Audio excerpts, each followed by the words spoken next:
Nola hasi izan historia dudana? Osea, zuk maite zen nun pailazoa, gustatzen zaizkizun, baina hortikan sortzea pauso handi badao, ezta? Bai, eta hori, betidanik esan nien burasoei, pailazo izan nahi nuela, familiari, lagunei, eta bai. Ba, nahi esatezien pailazo nintzala, ja, ez pailazo nahi nuna izan. Dire klasean nola ibiltzen nintzen, Bai, ezta. Eta hori, 2000... Eta zezaten dizu guraso batek, hain gazte, ume basean esan den pailazo nahi dezula izan. Ba, baiezko egiten du, paga egiten du, eta amesten uzten zaitu. Amesten uzten zaitu, ados. Bai, eta horretik 2000... Eta ametsak lortu iten dira, Txerrik itxarra. Ba, momentuko bai, bide honean. Ze ona. Eta 2006an hori, sortu nuen beraz Pontx nire pailazoa, eta arekin, ba, ikuskizun ezberdinak eskaini ditut ja. 2006an, zenbat urte dazkazu zuan, Joanes? Nik orain 19. 19? Jope, ze gaztetxo hasi zinean historiakin, ez da? Bai, gaztetxo, eta gehiagi jakin gabe, noran indoan, eta zer egingo nuen, eta baina hori, oso ongi, eta bide honean, eta pozik. Ze ona. Pentsatzen dut Pontxek bere evoluzio daukiko zula, ez da?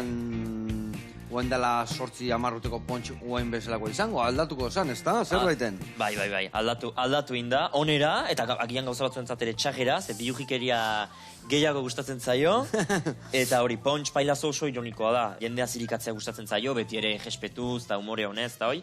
Baina egia da Pontxekin, izan dudala garapen bat, ez? Pontxek asko ematen dit niri, eta nik ere ematen diot Pontx. Elkarlanean ari gira. Hori da bizitan baliouna, win da win esateana, ez da? Irabazi eta irabazi. Bestela negozio txarra.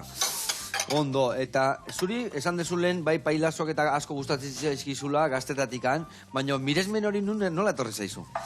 Ba ez dakit, egia esan, ez dut inoizula gehiagi pentsatu, ze nik lagunak nituen, futbolan aitzen zienak, rugbian, pilotan, kirola edo beste, edo dantzan, eta nik beti, hori, pailazokeriak, pailazoak, ikuskizuna, antzerkia, ez dut inoizula antzerki klaserik hartu ez ezer, baina, pentsatu nuen, pailazo izan nahi nula, hori sartu nuen buruan, eta pixka. Eta horre heldu diok, eta horko naiz aurreaka, ez da? Bai. Zindia, oman behar izan dituzun urratzak hau garatzeko, aurreiteko, lehendabiziko ikuskizun hori antolatzeko? Lehendabiziko ikuskizuna, hasieran orain ikusten dut, eta esatota, nik ez dituzki gauzak inola zola egingo.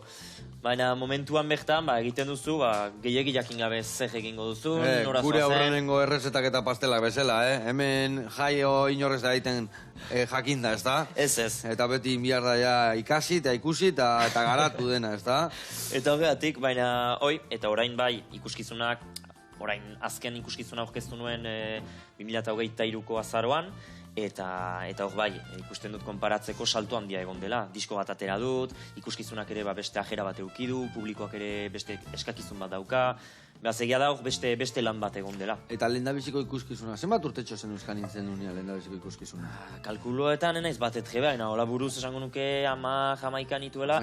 Pontxen azalean, bestela ibili naiz egiko eskolako eta ikastolako festetan edo, holtzara igotzen, kioskora igotzen, eta han zeuzer kantatzen, dantzatzen, antzesten, beti izan dut, hori, beraz, baina Pontx bezala, 2006an. 2006an,